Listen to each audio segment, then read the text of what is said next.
It's been a while. It's been a while. I know I shouldn't have kept you waiting, but I'm here now.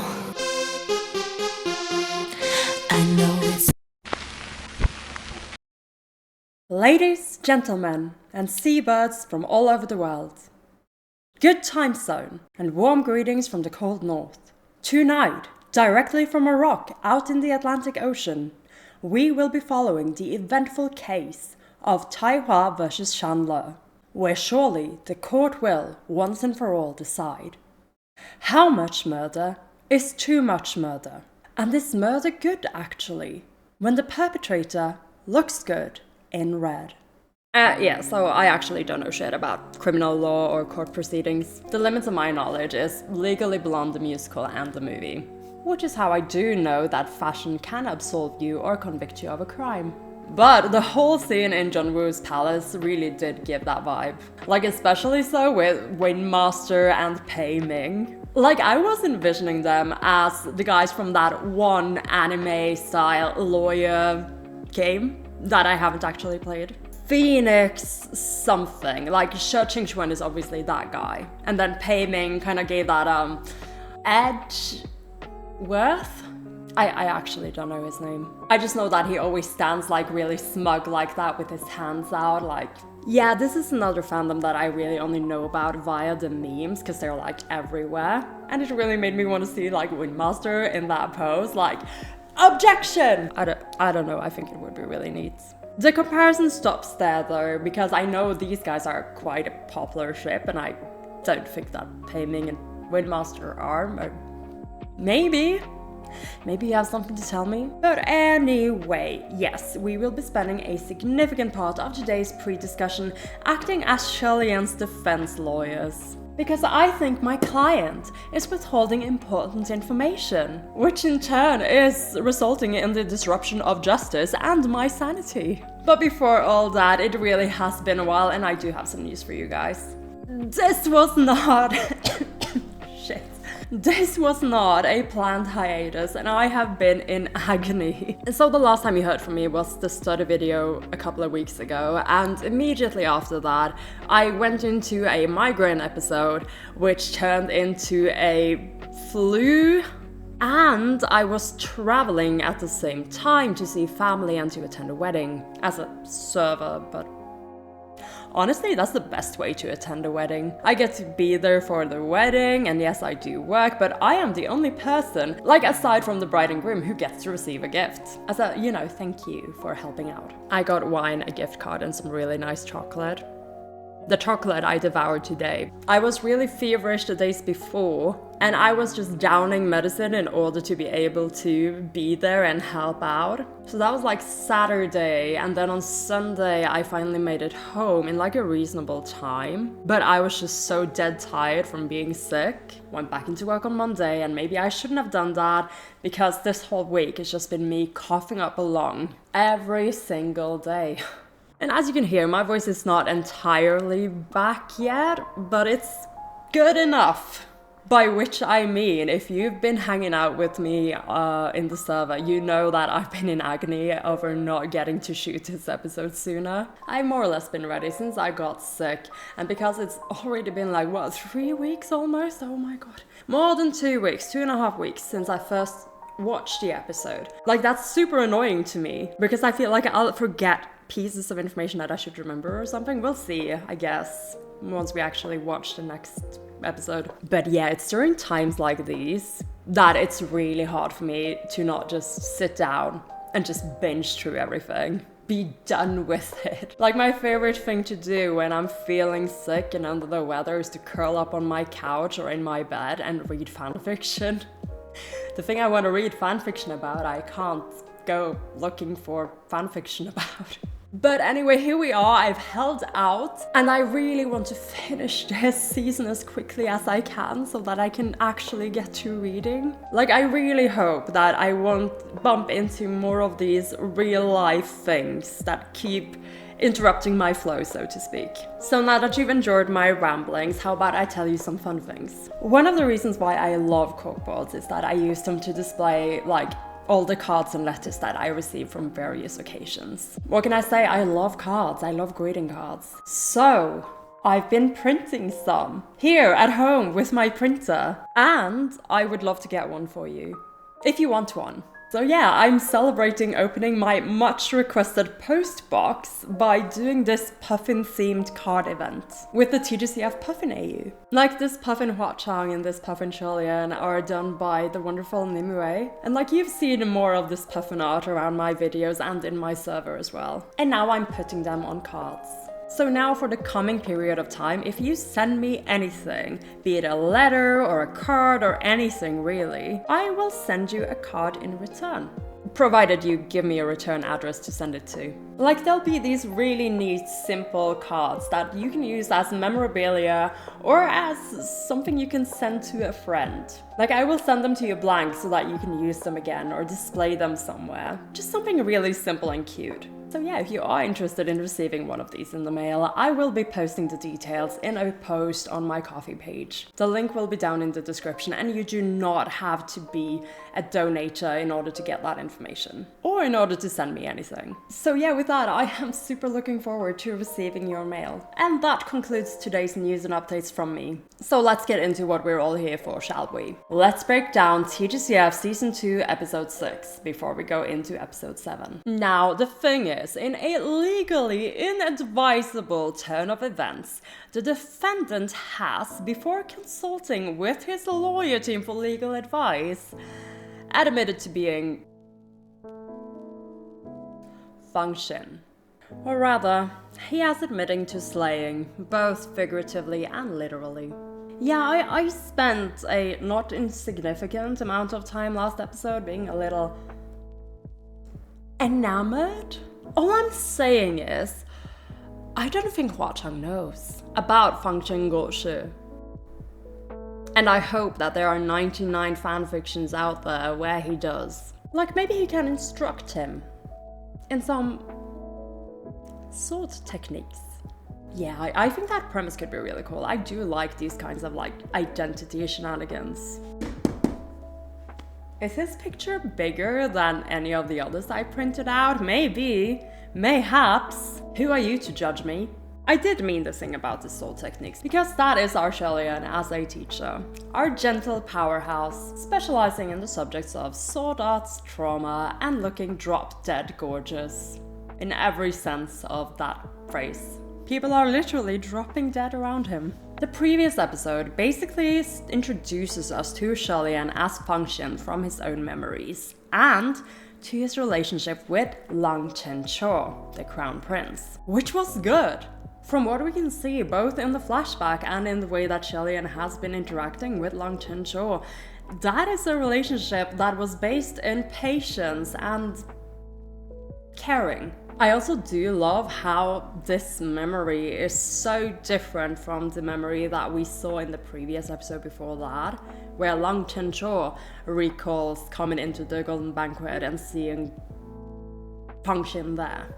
The whole flashback scene starts out very calm and gentle, and it forms around this metaphor of pain, in which Lang Chen-cho brings up wanting to learn this sword technique that Xianle used to save him as a child, while Xianle explains why this technique is not for Lang Chen-cho to learn. In short, it is a technique that requires sacrifice of a third person intervening between two opposing forces and taking that force upon themselves. In other words, taking any pain and damage and inflicting it upon themselves. Not something that a crown prince should need to do. Function reasons. Which is painful because, as we've been talking about, as you guys have pointed out to me in the comments as well, Xianle, you too were a prince. That's kind of important actually, hold on. They keep having this conversation and Lang Chen-cho asks the question, what if the third person interfering makes things worse? And then concludes with, wouldn't it have been better to not have interfered at all? I think this whole scene is trying to set up the story. It's setting up the narrative of what actually happened without giving us the details just yet. Xianle might have interfered. In fact, the story might be telling us exactly what Xianle ended up doing. Okay, so the point here is that Xianle has something he doesn't want to tell us or anyone. In fact, him immediately asking Jungwoo for punishment in that episode instead of explaining shit is highly suspicious. I believe that my dear colleague, Hua Cheng B, might have determined the same thing, which is why he goes so hard out, trying to defend Xianle even after he says that he did it. Your Highness, what are you trying to hide? So, as the self-appointed representative of Prince Xianle's legal team, I refuse to see him judged without due trial. And in order to defend him to the best of my ability, I do need some help from his attorney. Let's channel some Windmaster. Well, okay, yes, budget Windmaster, because man or woman, I could never be this gorgeous. But we needed some of this in order to make this work. I call this scrap cosplaying, inspired by my god. Basically, I have to make costumes out of whatever I can find in my flat. I swear this hasn't been used on any dishes. Yet. It will be repurposed. We are not wasteful because we follow the creed of the scrap immortal. So yes, I am lacking the drip, but that aside, I do have a reasonably smart mind. I think it will be enough for what I need to do here.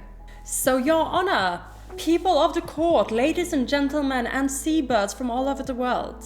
The question is, did His Highness Prince Xianle, under the guise of State Preceptor Fang Xin, murder the family of Prince Tai Hua under the Gilded Banquet Massacre? I have reason to believe that he did not. And thus I shall present our evidence. Exhibit A, the sword. I have already mentioned this. In the scene where Xianle recalls the Gilded Banquet Massacre, the sword was already sheathed. Which begs the question, is truly this sword the murder weapon in question? Furthermore, let's examine this scene. Look at this room. The defendant walks through a sea of bodies in order to reach the royal couple, of which we see that the king is still alive. This makes us infer that he must have been walking up and down the length of this room in order to kill all these people. This is highly improbable because of Exhibit B, blood. This whole room is full of blood. It is splattered across the floor, across the pillars, across every single thing. And the one thing that is not bloody, aside from the sword, the defendant himself. His robes, conspicuously not a single drop of blood. Even a swordman who is very, very skilled. Would he be able to murder a dozen people as brutally as we have seen in this crime scene without getting a single speck of blood on himself? But, you might ask, did Prince Xianle not off the king? Did we not see it in his own memory? To which I ask, did he? Let us examine what happens throughout this scene. At the start of the scene, the king is alive. And from the echoes outside of the room, we can hear that Lang Chencho is arriving. Once he hears this, we see the defendant stab the king. However, he does not pull out before Lang Chencho is there to see it. Why? Why would Prince Xianle as Fang Xin need Lang Chencho to see him do the deed? Wouldn't it have been enough to just stand there as he comes into the room and say that he was the one who did it? Additionally, why go through the trouble of making sure to get splattered with the king's blood, so that his bloodied robes could be seen by Lang Chencho just as he goes past him? Unless Prince Xianle wanted Long Chen-cho and any other possible witnesses to see his robes stained with the blood, to assume that he indeed committed the massacre, even if there is no evidence that he actually did. Vaguely in the distance, I seem to hear a voice. It must belong to the General Pei Ming, and it says, "Did he not kill the king? Did we not see it in the flashback memory?" But who is to say that the king was not on death's door already? And notice how the king can speak when Xianle is in the room, but after stabbing him, he can no longer say anything. Even as his own son arrives and falls to his knees, clamoring for this not to be real. Was perhaps Xianle preventing the king from saying what might have actually occurred to Long Chen-cho?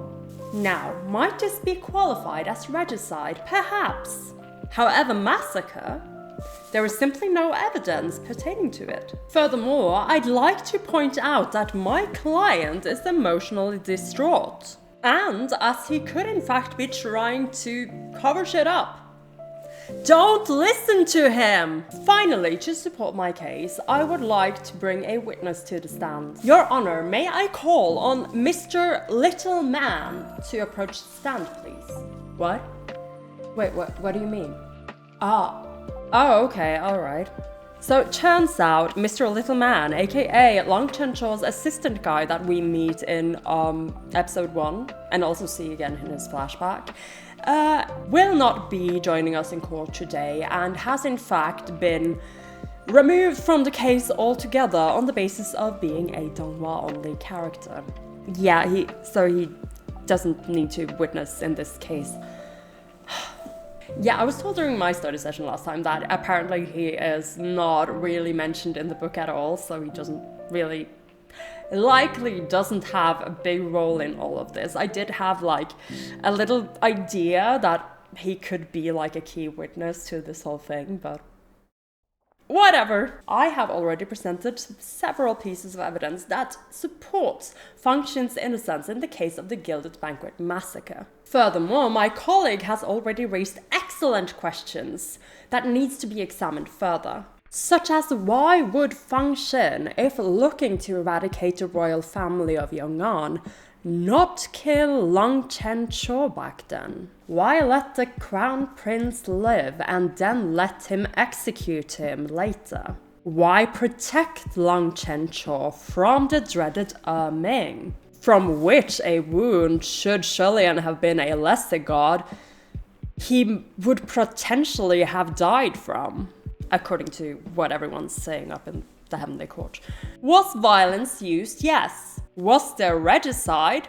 At worst, perhaps. But there could also have been another culprit who indeed inflicted most of the wounds that we see the king having received when we find him. But massacre? There is simply no evidence for it. Your Honor, I rest my case, but not my brain, because I will not rest until I get to the bottom of this. This is probably not how you're supposed to use these. Okay, time to get out of this. Get up. Revert back to Goddess of Corkboardism.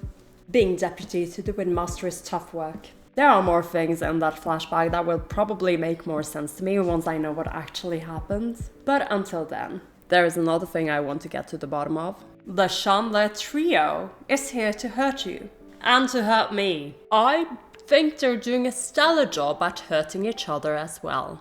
I actually don't think I need to recount the whole scene for you. What I wanted to know is that this has got me so anxious to actually get to read. This conversation is one that I will definitely be paying more attention to when I read it in the books. And once again, mooching. He just keeps being very interesting to me. Like, one of the things that he says once he comes into Xianle Palace is, don't count on Function to show up. Is this what he does? Like, in season 1 as well, Mooching shows up in the first episode, talks shit about Xianle in order not to get people to want to offer help to him. and then immediately shows up himself. Yeah, he really earns his little cat persona sort of thing. Like, that is some strange way to show possessiveness over your chosen human. Like, basically scaring everyone else away so that he can be the person who's there. Something like that. Another thing that this conversation slash fight slash oh my god, my heart hurts tells us is that Mooching probably has a little bit of a inferiority complex related to Xianle. Well, very related to Puffin, I suspect. Because Puffin is there as well, and we're learning more about him. He is his whole own thing. However, we are definitely giving Mooching more of the spotlight, both as an instigator of the emotional conflict, and, you know, the one who keeps the fire going. Like, he keeps pushing buttons and he just doesn't stop. Puffin kind of gives off this stereotypical loyal god persona. I wonder slash hope that they'll do something with him to make him that little bit more interesting. To put it this way, I have seen a lot more people name Mooching as their favorite character in this show over Puffin, even though they do seem to come as a package deal. And I can see why. Of the two, Mooching definitely brings more of an edge to the story by being such a guy. Claws constantly out and seemingly communicating through insults more than genuine feelings. They're great, aren't they? And anyway, we do not get much time to contemplate what is being said in the conversation between the Xianle Trio slash Mooching and Puffin before... It's been a while. It's Britney, bitch. So, quite a few things have happened this season that did point to Hua Cheng eventually ending up in heaven. However, I think I mostly saw the signs because the comments have hinted that it might happen. Because apparently I made a crack-ass prediction about it. I had to go back and listen to what I actually said. And what makes it even more funny is that I did mention Puffin and Mooching being there. Though in my defense, there was much less peering through the door crack and a lot more screaming at the door as it's falling shut. They are way more dramatic than my mind could conjure up. And also, it was not a date, it was a maybe kidnapping.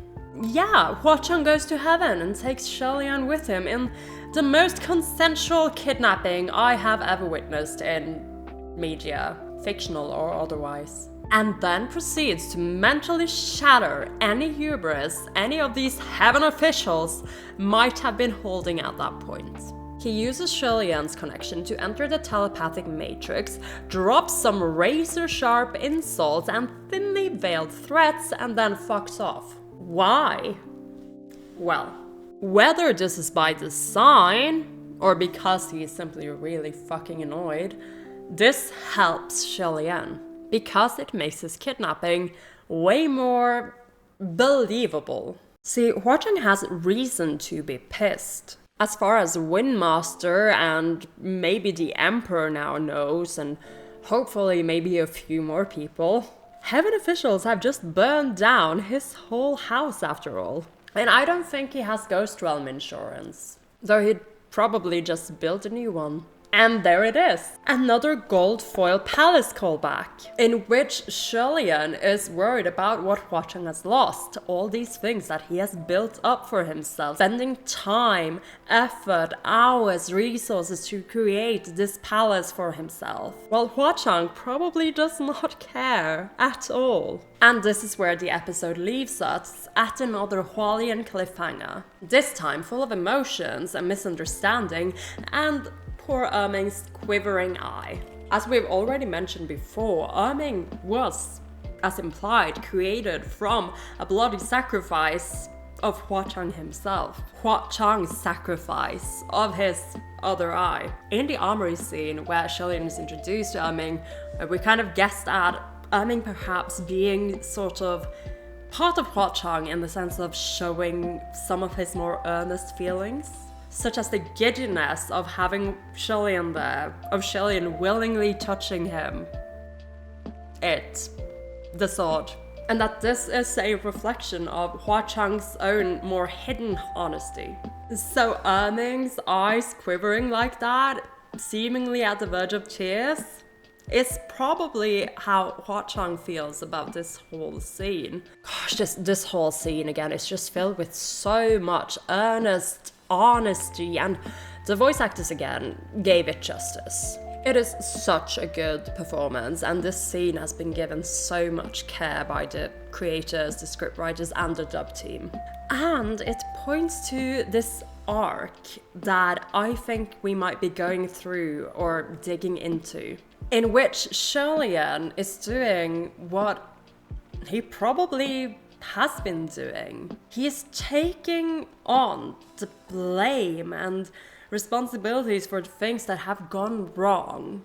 In this case, between him and Hua Cheng. He blames himself for the armory and for Paradise Manor. He blames himself for putting himself in the way of Hua Cheng. And he wants to make up for it, make it up to Hua Cheng, because he likes their relationship. Even though Hua Cheng probably has other opinions about this, and oh my god, I can't believe that he cut us off just as we were about to see or get Hua Cheng's response to all this, because Xianle needs to hear a few things and Hua Cheng needs to be the one to tell him. I'm not sure if they're gonna be edging us on this topic or if we're actually going to get a resolution to this. And that has been bothering me for over 2 weeks now. Which means that I am so close now to finally rolling into episode 7 of season 2. So let's do mentions, let's do a couple of predictions, and then let's finally fucking do this. The board has arrived, which means we are ready to fill it up even further. I have several updates again from my lovely followers over at the Corkboard Temple, aka the people who have donated coffees to me so that I can keep this channel running as smoothly as I have. Their donations also helped me open the Postboks, as there's, you know, a fee to keep it running. So again, thank you guys for making all of this possible, because I'm having so much fun with this little project. And of course, this channel as a whole. I hope I can continue to make these videos for a long time, because I am honestly having a blast with the videos themselves, and of course spending time with you guys. And I love just having this board up in my living room and being able to see it. This is one of the joys of being a small channel, I think, being able to appreciate each and every one of you at this level. So thank you guys again so much, and I hope this little shout out to you guys really conveys how much this really means to me. Alright, first and foremost, thank you so much to Xianle, and welcome to the Temple of Corkboards. Xianle is pretty active in the server as well, so if you're there, you'll probably have seen them around. Welcome back to Tiny Meeps, who came back with another donation. Thank you so much. I have upgraded your name tag so that it's more visible on the board. Another updated name tag to the wonderful Choco-san. Thank you so much for coming back again. I'm so glad you're enjoying these videos. Huge thank you to the lovely Misfortunes D for another donation this month. So now you have a bigger name tag, and I know you have a lot of them already, but here is another cat for you. You should give them a name. Let me know their name. And lucky for you, this one doesn't need you to take care of it. They will take care of themselves and your name tag. So thank you for your conversation, your support, for everything. Love ya. A shout out to the wonderful Mia Rose, who will be receiving another little pin to go with your name tag. And thank you, Jackie, for coming back with another donation. I'll be giving you this heart pin today. The same goes for the wonderful Muley. Thank you so much for your repeat donation. And another one goes to the wonderful Willow. Thank you for coming back and supporting this channel again. Another heart pin, this time for Mage. Thank you so much for coming back to support this channel. And the wonderful Emma Slavine, thank you so much for your monthly support. I'll be putting this heart pin up by your name. Another heart pin for the board for the lovely Misty. Thank you so much for coming back to support me this month. Huge thank you to Ao for your wonderfully generous donation. I'll be putting another pin up by your name up here in the corner. And next to there we also have Rennie, who came back with another donation this month. I got you a flower pin as well. It's another cherry blossom one. I know they're kind of out of season already, but I don't know, I feel like every season is cherry blossom season in our hearts anyway. Whatever, what even was that? I hope you enjoy your pin. And lastly, thank you so much to Maru for continuing to support this channel. You'll be joining everyone with this bigger guardian for your name tag. A cat one this time. So I've got that up by your name. And that completes the board for this time. Again, thank you guys so much for continuing to be here, for enjoying these videos. And yeah, I mean, there's a ton of things I could say, but I know you're also here for the episode 7 reaction and analysis, so let's do it. Let's get you out of the way. Oh, okay, any predictions going forward?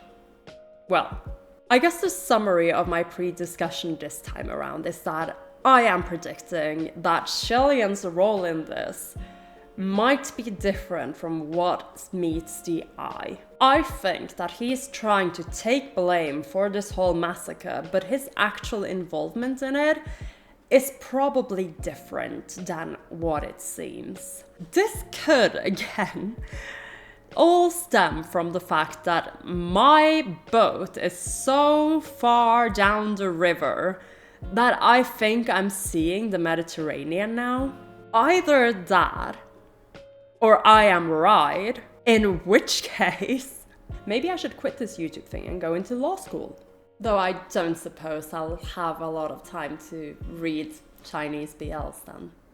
So that takes care of that decision. Any further predictions? I have no idea. I wonder if we'll actually get to see the Tai-Hua Xianle duel this season. I feel like that's kind of one of the things they have hinted at, that we kind of need to wrap up their little arc conflict. I hesitate to call it conflict. It's more of a betrayal in the sense of Xianle is lying to him, but probably because he thinks it's the best thing to do. Not necessarily a good thing, but I am actually really interested in seeing how this relationship develops. Like if we're just kind of going to solve the past, so to speak, and then just leave it amiably, or if they will actually get closer again. Because one of the things I did enjoy a lot is the fact that Xianle obviously cares for Tai-Hua and still does to some extent. And knowing Xianle's character, I'm thinking that is for selfless reasons, not just because he recognizes a bit of himself in Prince Tai-Hua. So either way, I'm looking forward to seeing this. Windmaster, as we also learned last episode, is now apparently taking care of both Lang Ying and Banyue. I wonder if he's gonna be able to hold up that part of the favor, or if something is going to prevent him from taking care of them properly. Something that might put Pei Ming back into the story. Gosh, I am really just giving him such a bad rap now. Well, he's just, you know, he's just been that character for this season who's there to kind of be very spiteful. I don't think he would actually go those lengths, do you? I mean, Xianle kind of suspects that he might not, you know, leave it alone, so that's why he wants Windmaster to take care of Banyue. So who knows? Pei Ming, I'm keeping an eye on you. Now with all this out of the way, let's jump into episode 7 of season 2 of Heaven Official's Blessing, 1,000 miles away, which tells me absolutely nothing about what is about to happen. I don't know if I like this or really dislike that. Okay, let's do it. Let's roll.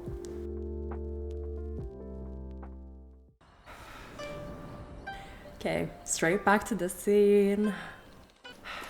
But I wounded you. Why do you not demand requital? Why do you laugh and not cry? Oh, this hurts me. Senna, This still hurts me in the so path of your much. sword, not you. He's not happy with you blaming yourself, Xianle. Oh my god. Hey, there's no need to cry. Leave it. It's fine. No! Sanlang, why did you hit it? Indeed, Because it's Sanlang. always crying. Useless. That's no reason. Damn it! Can someone explain how this door works? Oh my god, okay. Well, that was function. Please, I was having a moment, function. Oh my god. It's always crying. It's useless. Help. Oh no. Oh gosh. Okay, well, building on our theory that Erming is actually a part of Hua Cheng, and though now not, you know, a physical part of him, still conveys the emotions that he would genuinely want to convey in these situations. Yeah, like hearing, I absolutely get this. Like hearing Xianle blame himself for these things. Yeah, that would make him want to cry. But the fact that he reprimands that part, always crying, useless, like he is, in a sense, like there is this sort of metaphor of Hua Cheng sacrificing this part of himself to become stronger. As in, he believed that this is a weakness that needed to be thrown away in order to do what he needed to do. Again, going back to the conversations we've had in season 1, to become the strongest Ghost King, to become powerful, to become this, to protect Xianle if need be. So he's taken basically this part of himself and weaponized it. Literally. But it's still part of him. It's not something he has thrown away. And now that he's confronted with these feelings himself, like this is actually what he's really feeling about this whole situation, but he doesn't want this to be what he feels about this situation. He wants to be able to stop Xianle from taking on all this blame and this suffering by himself. That is how I read this scene anyway. Hey, there's no need to cry. Leave it. It's fine. It's really not. Because it's always crying. Useless. That's no reason. Damn it! Can someone explain how this door works? I can, door. General Nanyang. It's quite simple. Oh, Windmaster knows how the door works. Dice. Did you leave them at the table, Xianle? No, we're just explaining that this is how the door worked. It's exactly as I said in the last episode. Hello again. That's how Sanlang was able to teleport into the capital. How clever. How clever. Oh no. That means the door works the same as the tiles. I have to warn them. Oh. Oh. Oh no.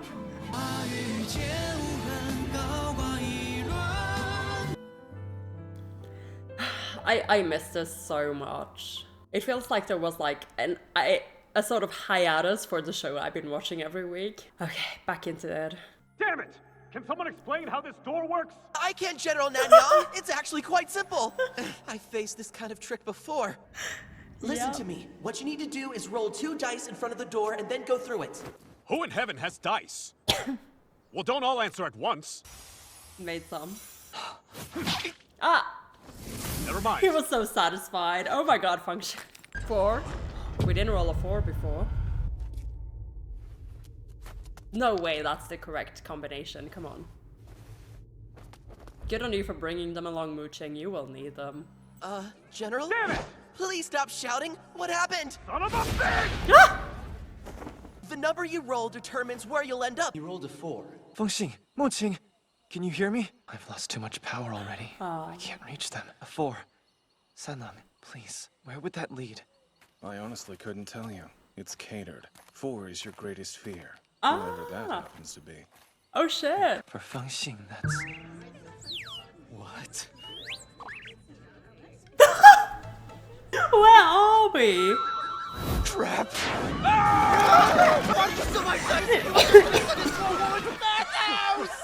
A bathhouse! Oh my god. That's important information. Your greatest fear.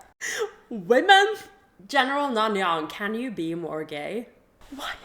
Why women? Why? Is this why Earthmaster and Windmaster had the edge up on you? during the Banyu arc.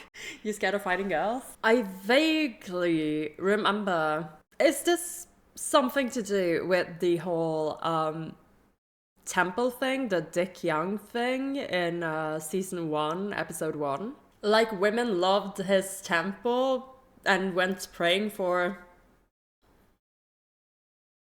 Is that it? Or is there something else that happened before this that made women his biggest fear? I feel like that should go up on the board, actually. General Nanyang. Weakness.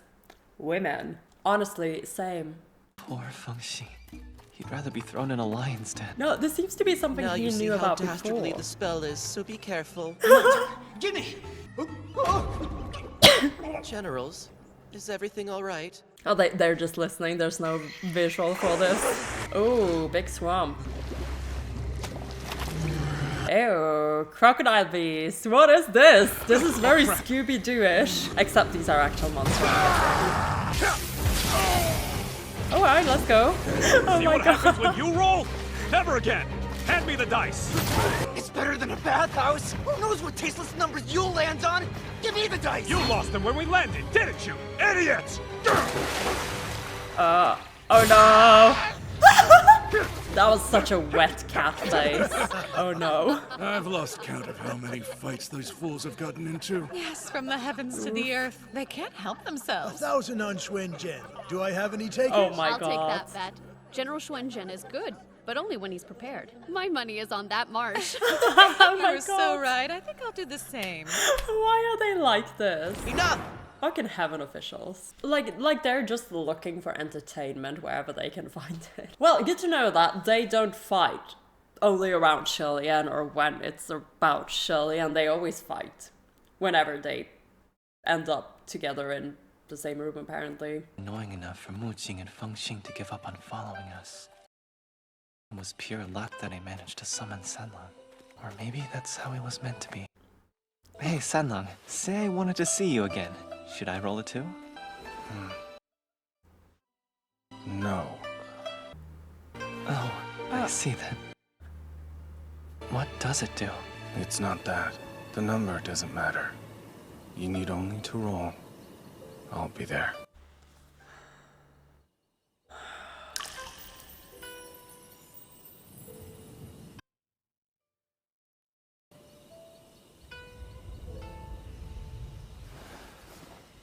Sanlang, you... Preceptor! Oh fuck! Taiwa, please! Could you not see? Could you not see that I was having a moment? Oh my god. Yeah, I forgot about this whole reaction thing for a second there. That was... I'm sorry, that's just... That's so romantic.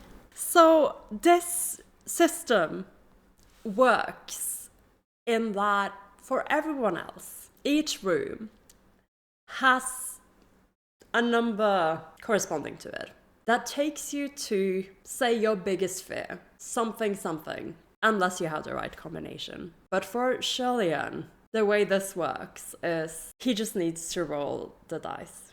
And I'll be there. Oh my fucking...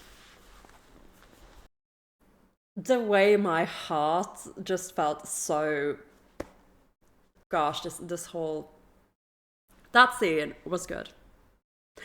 This is peak. This is... like, it's so... It's nice. It's so nice. Gosh, I love it when there's like those little moments that are really so sappy in the wrong context. If executed poorly, can come off as so cheesy, but in this situation, it's just like... God, he loves him so much. He would do everything and anything for this man. But I guess we're putting that aside, because here comes Prince Taihua. Is this gonna be the duel? This might be the duel. Let's see what he has to say. Preceptor! Just jumped down straight from heaven, made it all the way here immediately. Oh! That's his sword! Is that an offering? He wants him to pick it up. There. Recognize it? Yeah. It's your sword. stay here. Live or die! This ends tonight. Fine then. Seriously? You asked for this. Are we gonna go all out?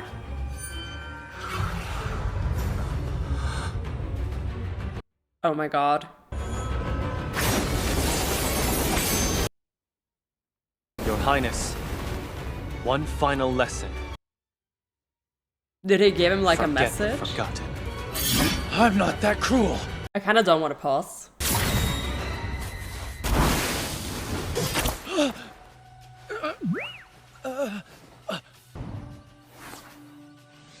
Oh my god. Roya? Was that on purpose? Oh my god. Was that a plan? I saw Xianle kind of like look at Hua Cheng through the sword, and you saw Hua Cheng's expression change. Was he like giving him a hint of what he was gonna do? Like, stay calm, I've got this handled. Even though he did, you know, say it. Is Roya doing this like by himself, or did Xianle send Roya out to disrupt this whole thing because he wasn't gonna take it serious, you know, to begin with? Gotta watch that part again. You know he found that so hot though. Your Highness, one final lesson. Forget the forgotten. Forget the forgotten. I'm not that cruel.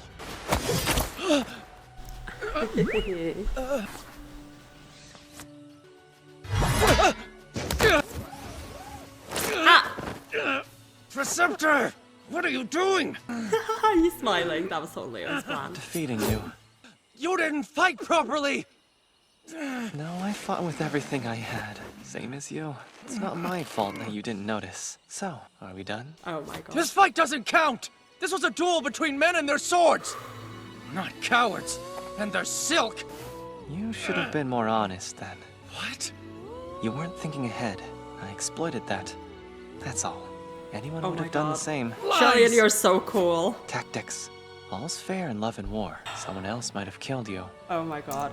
He is absolutely savage actually. Like, this is what I mean by the whole gentle powerhouse trope. Like, he is just like, he will whoop your ass. He will have you on the floor tied up in silk ribbons, and he'll very gently lecture you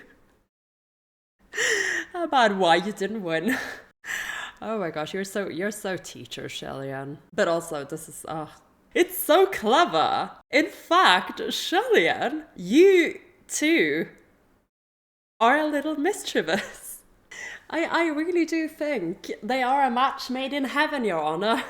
Well, not in heaven directly, but you know. I bet you Hua Cheng likes this. He loves this. He loves this conversation so much. Like, you go get him, babe. You got this. Preceptor, what happened to you? You're no longer the man I knew. You never knew me. Which was by design. Oh my god. Do you remember what I told you? You never knew me. The perfect being you crafted in your mind is only just that. I have never been that person. Believing I was will only disappoint you. Oh So my god! That was on purpose. Oh no. That was on purpose.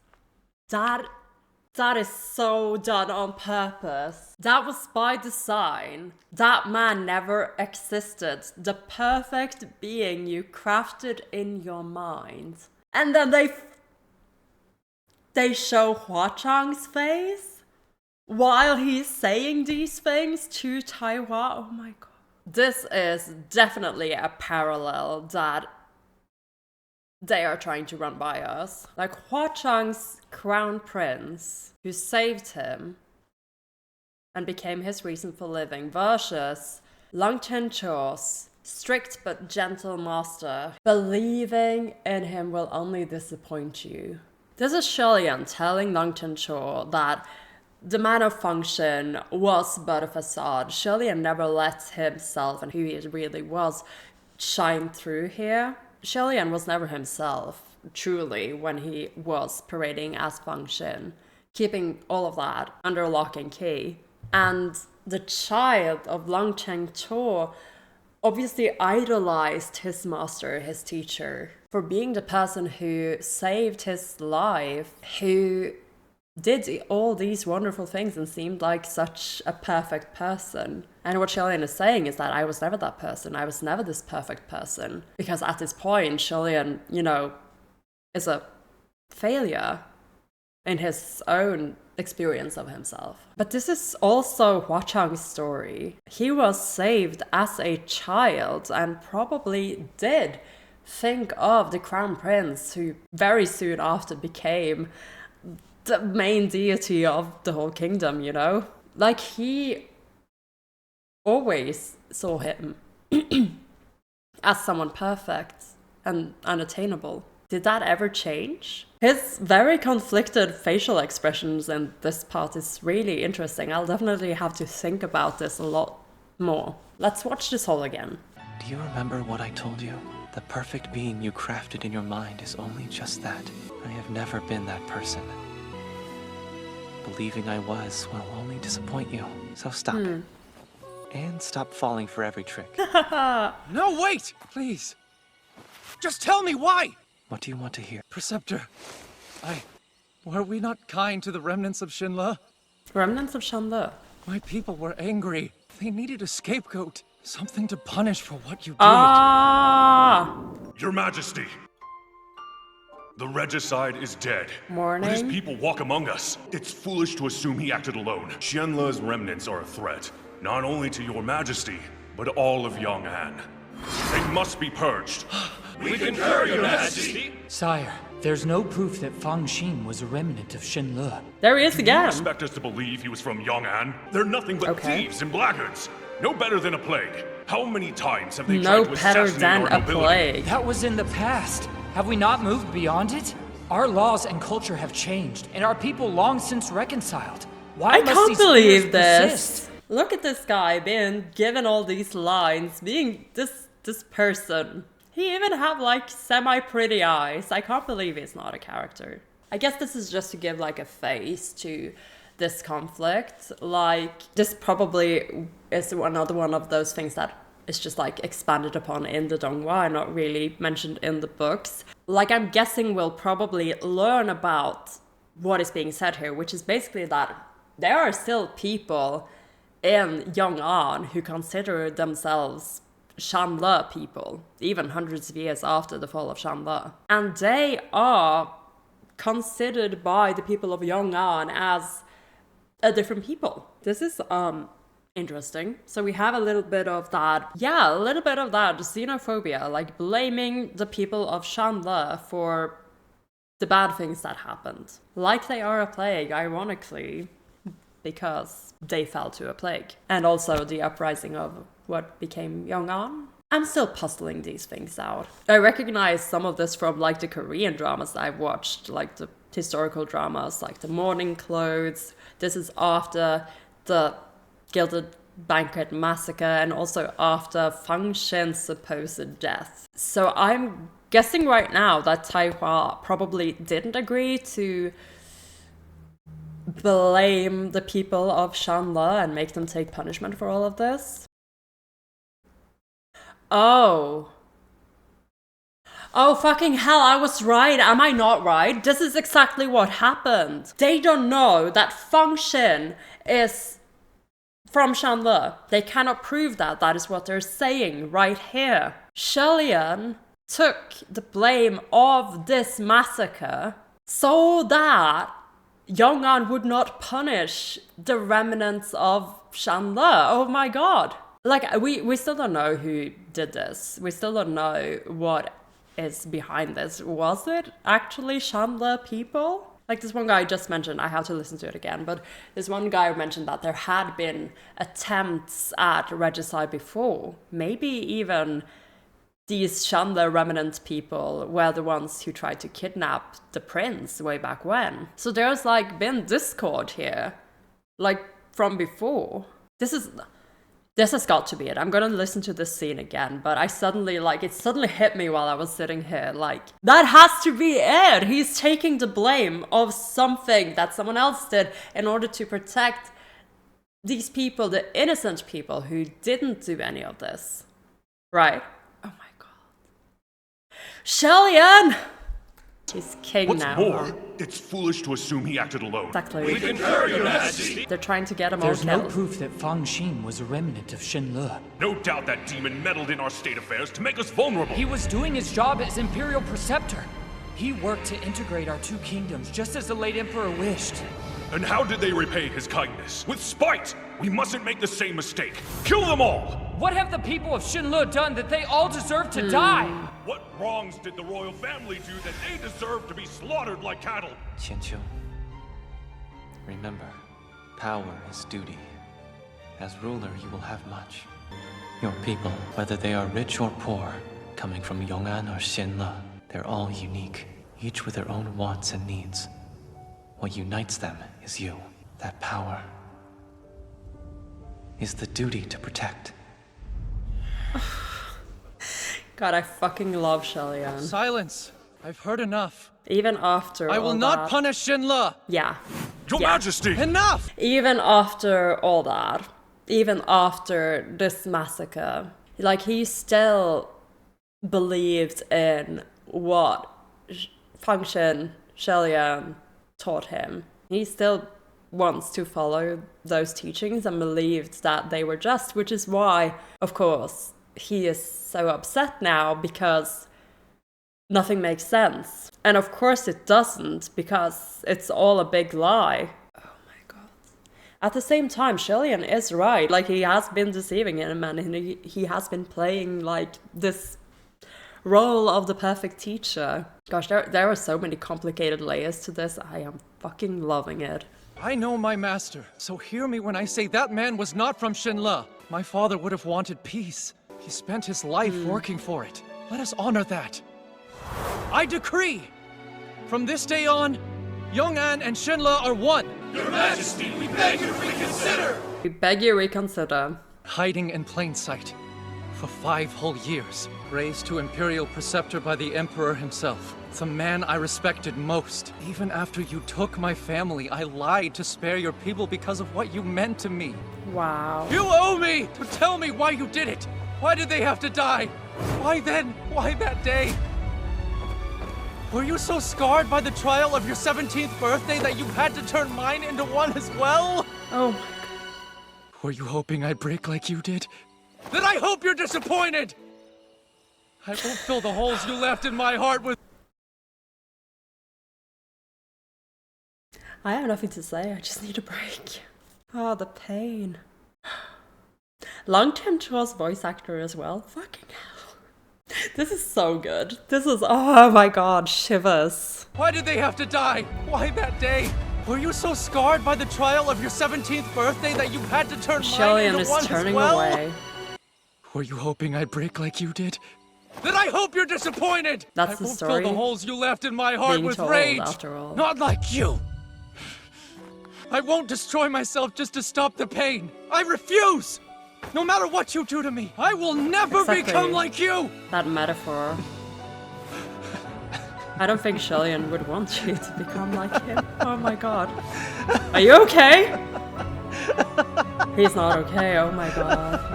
He's not okay.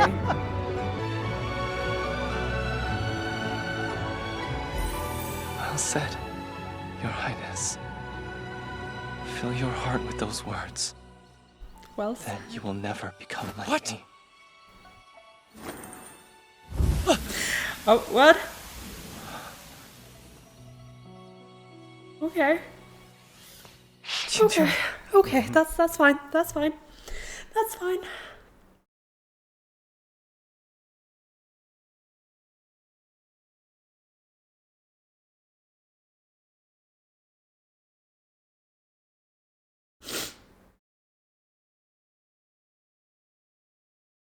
Okay, I'm okay now. Okay. Okay. I am not okay. Is he a Matryoshka doll?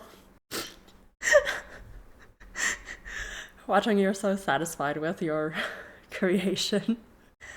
Whew, well, that took me a couple of minutes. Oh my god. They timed that very well. If that had gone on for another couple of seconds without Hua Cheng stepping in to stop me, like, this is, I really feel like I'm just watching all of this. Like, if I'm at the verge of tears, I can just count on Hua Cheng to show up and give me a slap across the head. And I'll stop. I don't even want to go back. I don't even want to watch that again. I've just sat here in silence. Please help. Lang Chen-cho accusing Xianle, like in his distress, of trying to make him become like him. Make him break. Make him... Like, that is the story of the Crown Prince of Xianle that is being told. Someone who fell from grace and broke from it. So in all this frustration, this confusion, the resolution that comes out is, well, I will never become like you, and no matter what you do, whatever you planned, like, that's kind of what Taiwan is accusing him of now. He is accusing Xianle of trying to make him commit the same mistakes and become him. While in truth, that is perhaps the opposite of what Xianle wanted. He doesn't want Taiwan to make the same mistakes that he did. And just that scene there, this hits so close to Xianle as the character. Xianle and how he perceives himself and his past. Like, that was a scene of a little glimpse of catharsis, perhaps relief that Taiwan is accusing him of all these things, but in the end, the opposite is actually what he wished for him, and in a way, he has succeeded. And maybe a little bit of that brokenness that Taiwan is alluding to. We read the prologue. We know that Xianle's second ascension was a mess before he went back down, and heaven held its breath, waiting for him to do something even crazier, and then he didn't. I think that period is kind of what we're, I don't know, looking at here, taking a stab at. You don't go through that unbroken and unscathed. You just don't. Don't you just love it when shows actually have fun and interesting character writing? Don't you just love crying about fictional men? Oh my god. Anyway, Hua Cheng stepped in. He's listened to all of this. I wonder, what he thinks. He hasn't seen Xianle in, hundreds of years. How much of this does he know, and how much of it is, new information to him, and getting to hear it from, Taiwan sure, but Xianle's own mouth. Well, and now we have a Taiwan Matryoshka doll. Actually, I think I've seen dolls like this as merchandise. Is this a thing in this fandom? Little Matryoshka dolls of TGCF characters? I want 5. I actually have, these really cute owl Matryoshkas that I got from a friend for my birthday. Actually, they look kind of like him. They do look kind of like him. Here, I'll get the big one. Ta-da. Okay, maybe not quite. It's more wide-eyed, not as, like Taiwan. But I would still love one of him for my shelf. He's so cute. Can I get a Xianle too, please? Please don't make Xianle into a doll, Hua Cheng. But I wouldn't mind one for my growing collection. I need 10 Xianles. I only have that one. The Puffins, I guess. Okay, let's finish this. Let's do this. There can't be much left now. Come on. 4 minutes, maybe? Qianqiu. He's so happy with himself. Oh no, it's Oh, he's so cute. Ah! Deserved. It's uncanny. He still looks like an idiot. Oh my god. Wait, you did this to him? Really, Sanlang? No more games. Change him back. Not yet. We need to go. Okay. Where are we going? Conveniently, can put him away for a bit, put him in your pocket. Here. Okay. This way. Follow me. Where are we? Little cave in the mountains? Little spiky mountains there. Could be the opening, right? Xianle has a sword. He is armed. What the heck? This is so sus. Hua Cheng, can you at least tell us what the fuck we're doing here? I get the tension though. Where are we? Enough! Quit farting around and hurry up. Okay. Get a move on. All right. Ghost. Gonna be so happy when he sees this. You know it. Who? Pick up the pace. Coming, jeez. What did he say? 2 seconds. Gonna be so happy when he sees this. The boss? The master? The boss? Is the boss getting back? He'll be back when he wants Boss? to. Check on those people before he makes you regret being late. Oh, he was about to get his sword out, but then he stopped. Hey, you two, speak up. What's that thing you got? Yeah, seriously, it looks so weird. Can I see? Enough gawking! Back to work! You two quit blocking the entrance! They're in disguise. What? He's blue. Who are they? Oh my gosh! Oh my gosh, you're so cute! Oh, we're in ghost disguise. We're little ghosts with little candles on our heads. When did you throw that spell? Longchenb joined his hands. That's so cute. You're so cute as a ghost, Xianle. Little horns and everything. Hua Cheng just looks like Hua Cheng. He's just hot. Well, this is different. It's Qirong's style. The man has the worst taste. Qirong! I mean, he titles himself Knight Touring Green Lantern like he's some poet. Oh my gosh! When really... That was the first look we have had of Qirong. This whole... The mask in the opening. Fucking Qirong. We have Qirong! What even? Knight Touring Green Lantern. Terrible taste, apparently. Yeah, little fur on his coat there. This is not a fashionista. This is not great, Qirong. You need to pick up some tips from Xianle. I mean, yeah, he mostly wears his little white robes nowadays. It's not very tasteful either, but he can pull off anything. And this is apparently not it. I don't know. I like this character design, actually. It's got character, for sure. And I kind of know what his face is like as well, because we saw that one shot in season 1. Like, he has like jagged teeth, and I don't have my other board in the room right now, so I can't look at it. But I remember he had quite like a youthful sort of face. When really he just likes sticking candles on his lackeys' heads. I see now. And they're all dumb enough to let him. Trash leading trash. It's hilarious. Why does he have men? Didn't you destroy his lair? I did. Didn't get him, though. This one's new.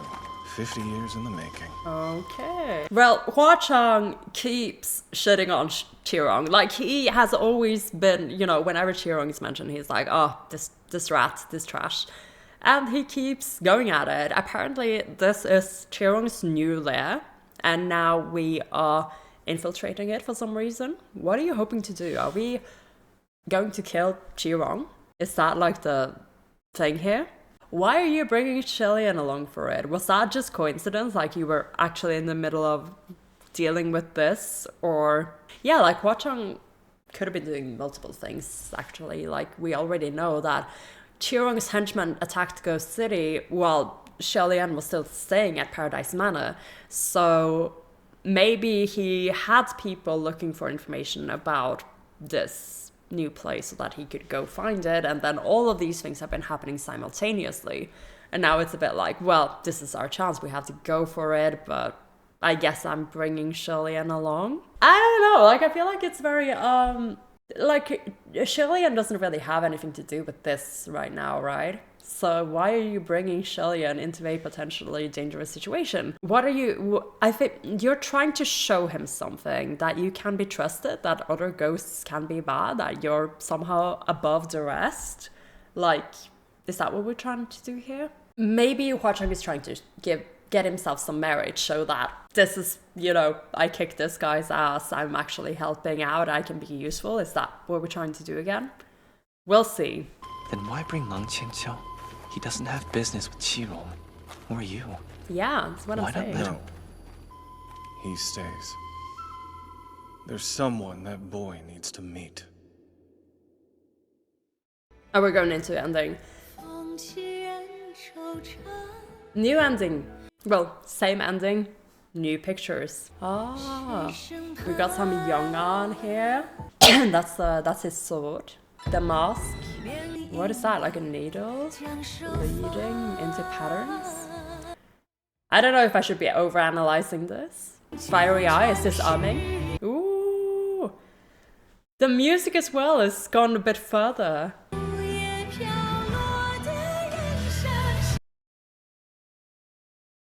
I didn't even get to finish my thought from... Oh, this opening attacked me. Ending, I mean. This ending attacked me.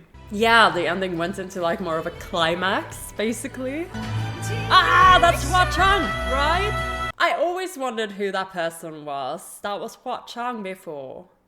And now exploding into butterflies, as Hua Cheng does. The flower, that's Xianle, right? That has to be Xianle. Oh, like the statue's almost smiling with the butterfly landing on the flower. This is... God. That was it. But the last thing he said there's someone this boy has to meet.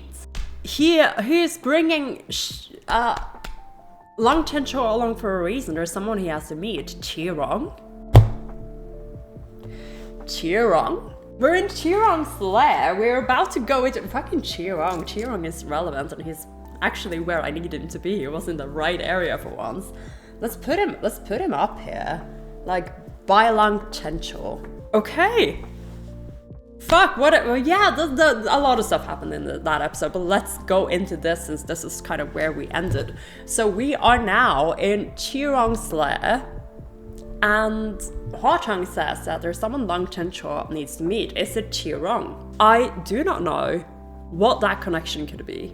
We have been given nothing. But Qirong is finally being introduced to the story again. What we know about Qirong is that he was involved with like Xuanji earlier.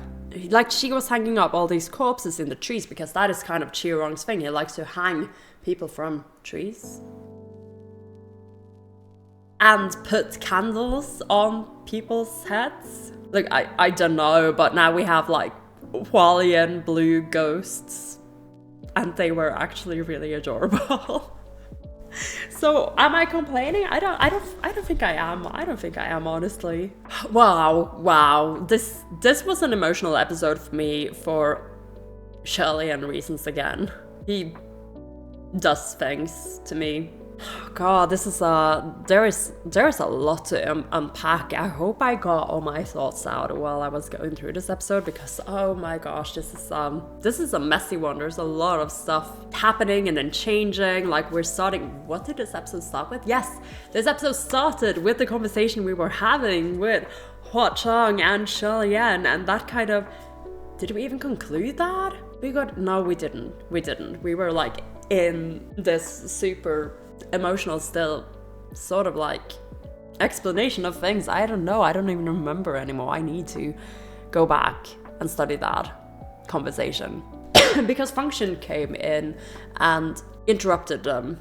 And then Function and Mooching went on their little tour of Hua Cheng's teleportation array thing. Which has this really nice quirk of working terribly for everyone else and perfectly for Xianle. Now that is a security system.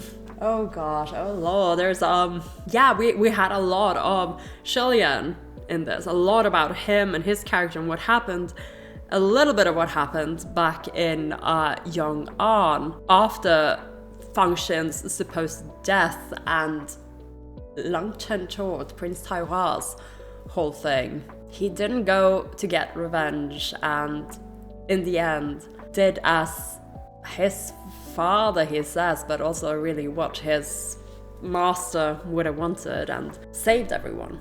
Yeah, made sure that there wouldn't be any prosecution of the Xianle remnants. I don't, like, honestly, I feel like I talked a lot about all these things as I was watching. I don't really think that there is anything that I can dig into now.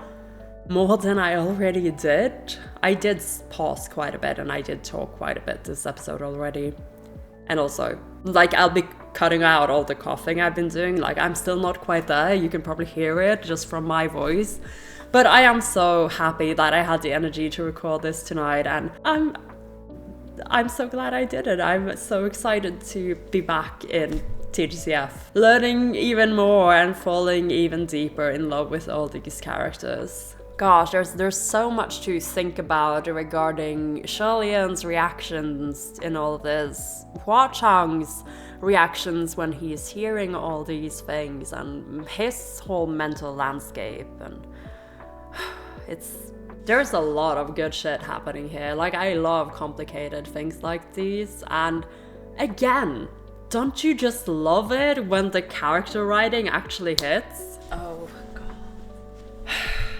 TGCF, man. Now, I know that I wasn't supposed to ever mention, you know, MDZS again on this channel, but I just want to tell you a funny anecdote, okay? So, in this other server I was at, where we were mostly on about Alien stage, actually, I mentioned that, oh, I've been getting into TGCF lately. And one of my friends from that server immediately went, oh, you should read MDZS. I know they said that because they were in the MDZS fandom for forever, and I asked them not to give me any spoilers, of course. They were just really excited about it and said that they really loved it. Like, they have read TGCF as well, but MDZS was their ultimate thing.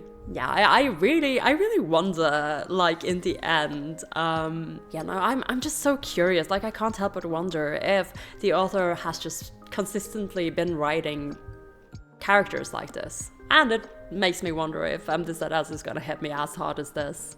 That was just my MDZS musings.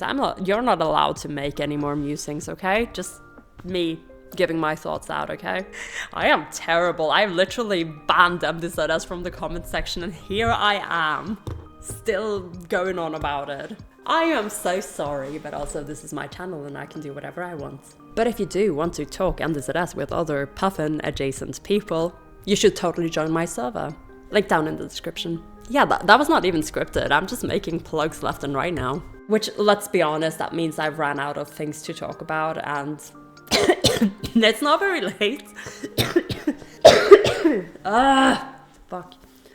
But my voice is kind of given out from being used for, what is it now? We're only at 3 hours of recording. That's pretty good, actually. I'm surprised. Very good, me. Well done, me. Anyway, I hope you enjoyed this episode reaction and analysis, and that you will stick around to see my episode 8 reaction when that finally comes out. Hopefully there won't be a 3-week hiatus in between. Honestly, like, please, can I just stop getting sick? Can I just stop having this happen to me? I will try my damnedest best, okay? But thank you for being so patient, and thank you for showing up for this episode, even though it's such a late arrival. That you're still here watching means the world to me. I hope you enjoyed it, and if you feel up for it, leave me a like, leave me a comment, send me a postcard, come talk to me. And hundreds of other wonderful people over at the Puffin Space Station Discord. And with all that out of the way, I'm gonna go think about Qualia now. This has been Amelia, aka Spaced Out Puffin, and I will see you in the next one.